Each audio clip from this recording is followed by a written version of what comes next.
Good morning everybody, welcome back to Indycar. My name is Gordon Ross. Today I'm broadcasting at Annie's Land. The show today actually is about two things. People have been talking about this recently. The first one is, have we actually answered any of the questions about the issues that stopped us winning the last referendum? Things like pensions, things like currency, things like defence and our membership of the European Union. Have we done enough to convince a voter just walking in the door right now, by just talking to him and saying we've sorted these things out, have we done enough to convince that voter who might have voted no last time to change their mind this time and to vote yes? I think at the moment the honest answer to that is no, we haven't. At least if we have got the answers, we haven't articulated them yet and we haven't published them yet. So there is no information out there which I think would make a voter change their mind, other than that which we in the independence movement out here at grassroots level, other than what we've been doing.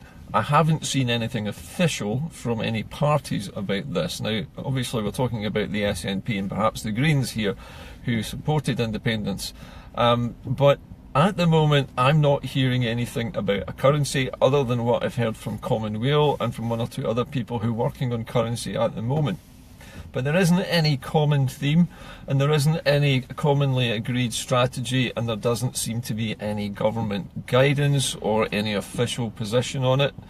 So until we actually articulate that and start explaining that to people, it's very difficult to sell them on the idea of becoming independent when they don't know what currency they're going to use. Then there was the issue of pensions. During the last referendum, it was assumed, because we had some previous discussion with the British government, that pensions, existing pensions being paid to people by the UK, in other words, we're talking state pensions, those of us who perhaps haven't got a private pension, this is the basic state pension, those would have still been paid to anybody who was getting them at the time of the referendum. They would still have been paid by the UK government until such time as the Scottish government could take over the payment of such pensions. There was to be an overlap, and also anybody who became or decided to retire just after independence would get their pension from the Scottish government, whatever form it took after independence. But there needed to be a transition phase, and that had been agreed, as I understand it, with the British government. However, that was not what was articulated during the last referendum. There were a lot of lies told on the doorsteps to pensioners by Labour activists who had been trucked up the road from England to canvass the neighbourhoods in Glasgow and the rest of the central belt, basically telling pensioners that their pensions would be lost if they voted yes. So this is another area which we still have to get clarity on, and it's not happened yet. And finally, there's the issue of Europe. Now, the European Union is obviously not able to make promises to Scotland about anything, because Scotland is not free to negotiate with Europe, and Europe is not free to talk about Scotland as an independent country until after there has been a democratic vote for us to leave the United Kingdom. So all of these questions are still hanging in the air like a bad smell after the 2014 referendum. And because I think the currency was probably the most crippling blow that the UK actually landed on the independence campaign, it was the thing I think that caused Alex Salmond to eventually say, okay, we can't win this, and he pretty much stopped arguing about currency at that point, because Alec had assumed that the British state would act in its own self-interest. He never anticipated that the British state would try to hurt itself to spite Scotland. He just didn't enter his mind that they would be that callous and that cynical. However, they did, and this was what I think caused the major headache for the independence movement just before the vote. It was what turned people off.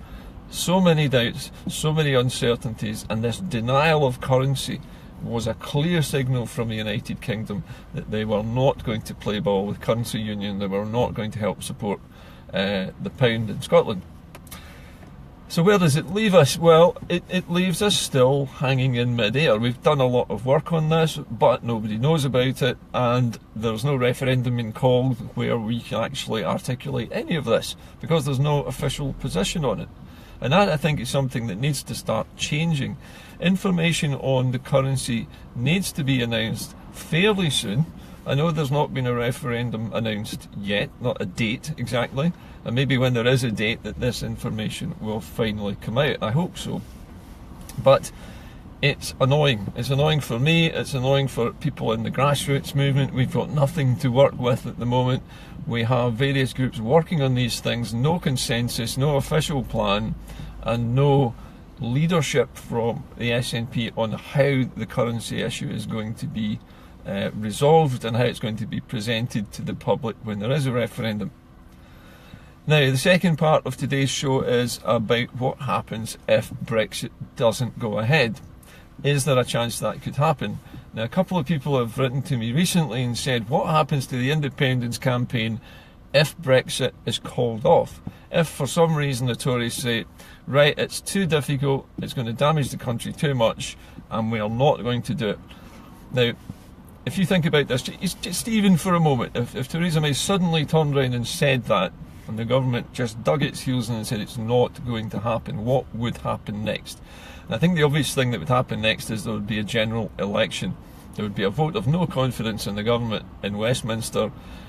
Theresa May's agreement with the DUP would probably collapse, and there would be a general election almost immediately. Now, does that affect independence and a referendum? Well, yes, it would. It would affect it quite badly, because it would basically throw everything back up into the air, because the thing that we were predicating a referendum on is now not going to happen, at least not with the Tory party. So what would you do then?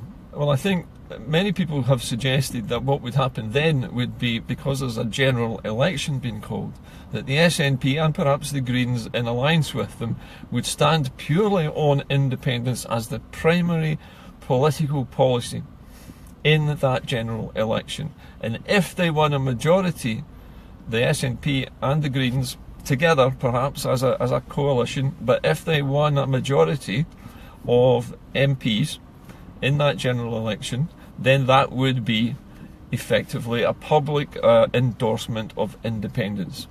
Now, it can be done that way. Legally speaking, to rescind or to dissolve the Acts of Union, we require only a full democratic vote by the people of Scotland with the majority in favour of independence. And if those parties, or even if just the SNP, were to stand purely on one single issue, which was independence, full independence from the UK, at that moment we might still be able to win, because having been put through the ringer on Brexit by the Tory party, nobody is going to feel safe in the UK after that. Damage has been done. There's still going to be political chaos for months and perhaps years to come as a result of almost going out of the EU, but not quite. However, I don't think this is going to happen. The indications from the UK government, with all of the foreign diplomacy that they've been organising with China, with America, with other countries around the world, they're not going to go to that bother if they're not serious about Brexit. I think it's almost inconceivable that the Tories will not follow through on Brexit.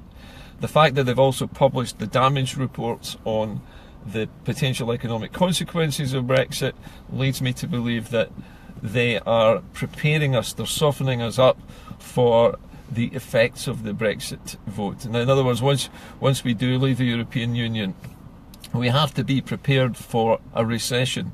And that is exactly why those documents were leaked. They were trailed, they were leaked deliberately by the Tory party, they were leaked to BuzzFeed because they knew it would go straight into social media. And these figures about a contraction of the British economy by up to 8%, somewhere between 2 and 8%, no matter what Brexit we had, is a way of getting us ready for that, ready to weather that particular storm for the next 10 or 15 years. So for those of you who think that Brexit might be called off, I don't think it's going to happen, and I don't think any of the rest of the political establishment believes it will happen unless something drastic really happened, some huge emergency happened which made Brexit impossible. I can't see them changing their course now. They've spent too much money, too much time on it. The public have been primed on it for months and weeks on every TV news channel that there is. We're being prepared for the worst, and I think the worst is what's going to happen. The question now is timing our independence move at the right moment, just when we find out exactly what the Brexit deal will be. Then we know what we have to fight against. And at that point we then need to put the positive case. And that positive case must include a new currency. And that currency must be fully sorted with a central bank backing it. Not only that, but there needs to be a clear economic strategy by whatever the interim government is in Scotland after independence. It must have a consolidation policy and then a strategy for moving forwards after a general election has taken place in the new Scottish state. All of these things have still to happen, and I don't believe that the work that is going on both here in Scotland and in London, preparing for Brexit and preparing for a referendum, I don't think any of that is going to stop now. It's reached a critical mass. The Europeans are prepared for it. The British government's preparing for it. I don't think it's possible for it to stop now.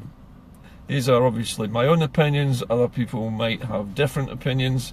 Some people have been saying it is technically possible to stop Brexit, but the powers that be are not listening to that. They've come too far down the road. Too many promises have been made. The political fallout of skidding to a halt on Brexit and doing a screaming U-turn are just too horrible to contemplate. Remember, the Tories don't want to lose power. The Labour Party doesn't want to inherit a chaotic situation where the Tories have cancelled Brexit and they have to pick up the pieces. It's not in their interests either. They don't particularly want that. And remember, Corbyn is pro-Brexit. He never was a Remainer.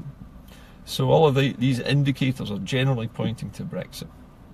Anyway, I have to go now, but think on, everybody. If you come up with any new ideas for the rest of the week's shows, please let me know. I'll try and get to them when I can. Issues with funding Indycar at the moment. People have been making suggestions about how to maximise the amount of funding coming to Indycar through PayPal. Some people have said that it should be done on a monthly basis, so people are making a gift, and that those who are making payments to Indycar should make sure that they say that it is a gift and it is not, they're not just changing money, they're not just moving money around. By making a gift, then apparently it's more efficient that way and we don't attract charges. Anyway, I'll be working more on the funding of Indycar later on. At the moment it's in its infancy, and at the moment PayPal is all I have just now as a tool with which to gather any kind of funding to continue the show.